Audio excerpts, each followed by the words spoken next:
Всем привет, меня зовут Михаил Климарев, я исполнительный директор Общества защиты интернета.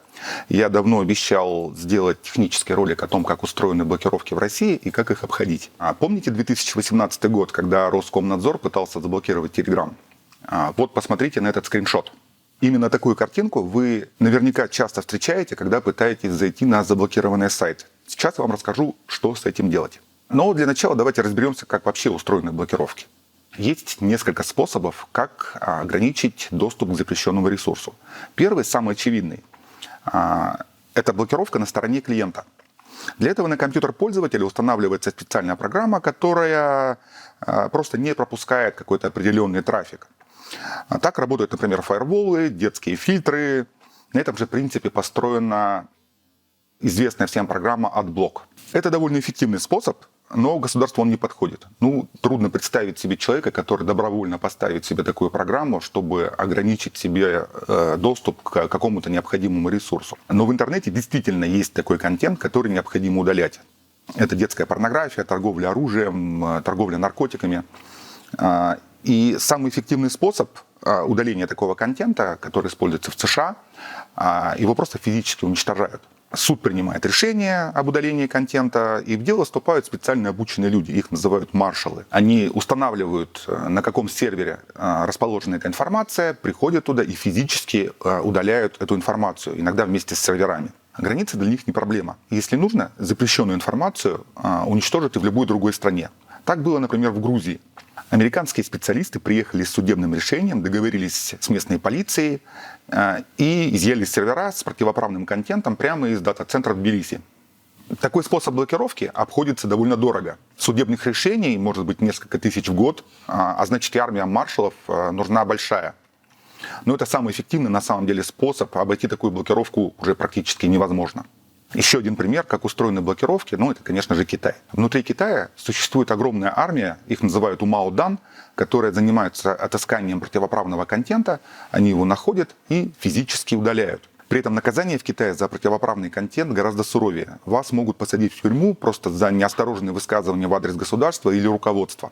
Но не только политика интересует армию умаодан. В Китае, например, есть огромная проблема – это народная медицина и псевдолекарства, которые продают за баснословные деньги.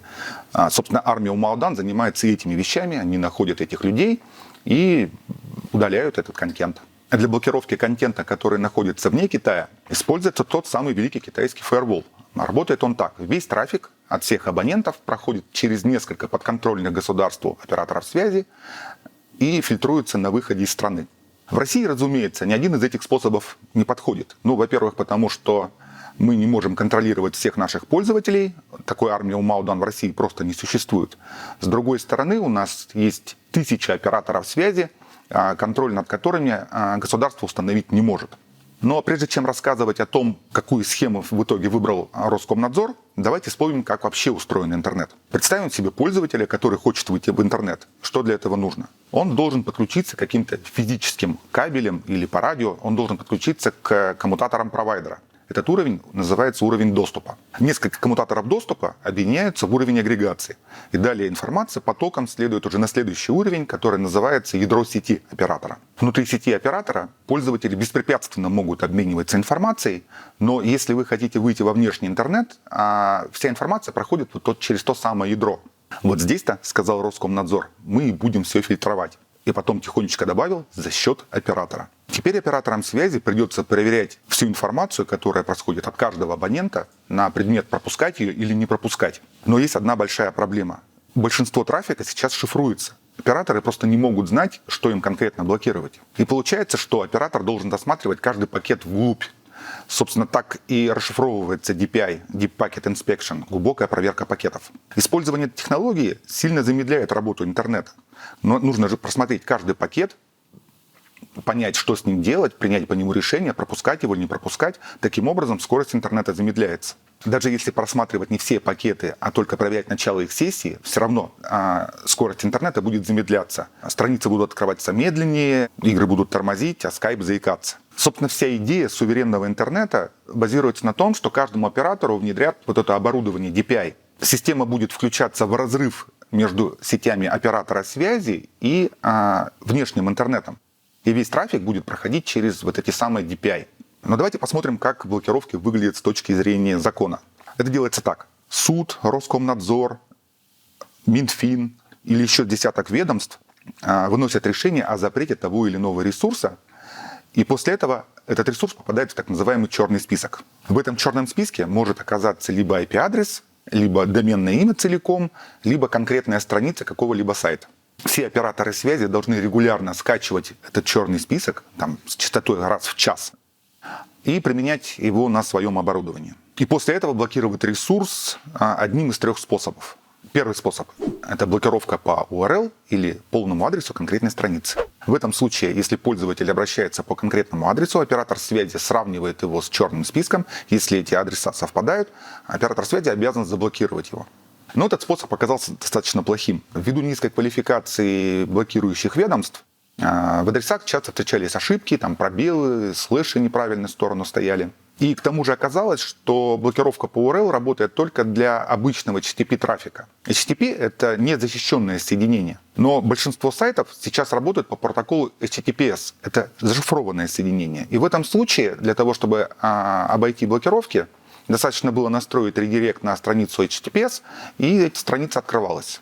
Второй способ – это блокировка по IP-адресу. Это означает, что при обращении к этому адресу оператор связи просто не пропускает никакие данные. Однако, если на одном IP-адресе располагается несколько интернет-ресурсов, то пострадают все. Именно это, собственно, мы и наблюдали в апреле 2018 года, когда Роскомнадзор бегал за Телеграмом. Но, как выяснилось, блокировки по IP-адресу обходятся тоже достаточно легко. Для этого достаточно просто изменить IP-адрес, собственно, самого ресурса и изменить запись в DNS. Тут хочу сделать отдельное замечание для журналистов и блогеров. Дело в том, что Роскомнадзор может заблокировать как ваш сайт целиком, так и отдельную страницу. Но при этом, если вы используете шифрование, и у вашего сайта есть SSL-сертификат, тогда ваш сайт заблокируется, в любом случае заблокируется целиком. Ну и, наконец, третий способ – это блокировка по DNS. DNS – это Domain Name System или система доменных имен. У каждого интернет-сайта есть адрес, например, yandex.ru. Но компьютер же не знает, к какому конкретно IP-адресу ему нужно обратиться. Так вот, собственно, DNS – это такая большая телефонная книга, в которой для каждого доменного имени прописан отдельный IP-адрес. Если система фильтрации видит какой-то определенный домен, то, по идее, она должна блокировать все IP-адреса, которые привязаны к этому доменному имени. Но IP-адреса в DNS достаточно быстро поменять. Именно так поступал заблокированный рутрекер, который очень часто менял IP-адреса, и в итоге он оказывался доступным. При этом в этом способе быстро нашлась уязвимость. Дело в том, что если в DNS заблокированного ресурса прописать IP-адрес какого-то необходимого сайта, то он тоже будет блокироваться. Так блокировались, например, сайт президента, Сбербанк, Яндекс и многие другие. Теперь, когда вы знаете, как это все работает, давайте на конкретных примерах разберем, как нам обходить блокировки.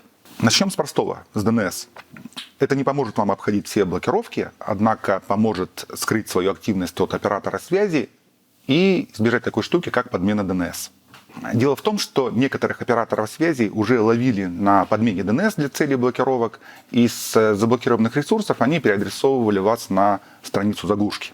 Я рекомендую использовать публичный DNS. Это довольно просто. Открываем настройки, выбираем сеть, подключение, дополнительно. И у нас здесь есть вот такая вкладка DNS.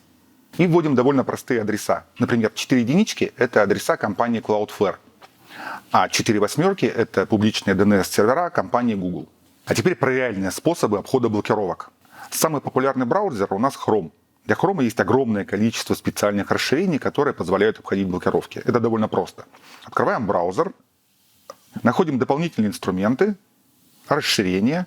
И здесь есть ссылка «Открыть интернет-магазин Chrome».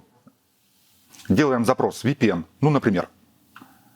И мы получаем очень много всяких расширений. Можно выбрать любое, какое вам придется по вкусу. Например, мне нравится вот это I need the VPN. Нажимаем кнопку «Установить», и вот у нас появляется расширение. Давайте проверим. Сейчас VPN выключен. Пробуем открыть какой-нибудь заблокированный сайт. Например, вот тот же RootRaker. Он недоступен. Теперь мы берем, включаем и пробуем снова загрузить. Вуаля, сайт доступен. Еще один удобный способ – пользоваться браузером со встроенным VPN. Этот браузер называется Opera. У браузера имеется собственная инфраструктура, которая поддерживает VPN. И вместо того, чтобы идти на заблокированные ресурсы, Opera идет на свои сервера и получает доступ к запрещенному ресурсу. На самом деле я уже рассказал достаточно, чтобы вы могли пользоваться интернетом легко и свободно, не замечая никаких блокировок. Но в конце я хочу добавить, что технологии обхода цензуры не стоят на месте, они всегда развиваются. И скоро появятся новые вещи, которые сделают интернет свободным. В этом году два браузера, Firefox и Chrome, внедрили новую технологию, которая позволит пользователям обходить любые блокировки, любую цензуру. Технология называется DOH или DNS over HTTPS, ну или иногда еще называют DOH. Браузер со встроенным DOH обращается к DNS не российского провайдера, а к собственной инфраструктуре. Ну, например, это может быть инфраструктура уже упоминаемых Cloudflare или Google. Сейчас эта технология работает в экспериментальном режиме, но на будущий год, я надеюсь, она будет встроена во все доступные браузеры, и мы сможем пользоваться свободным интернетом без каких-то дополнительных движений. Зачем мы вам это все рассказываем?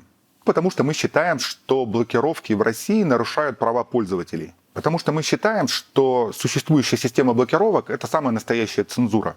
Мы, Общество защиты интернета, хотим, чтобы вы знали, как с этим бороться и могли пользоваться теми сайтами, которые вам необходимы.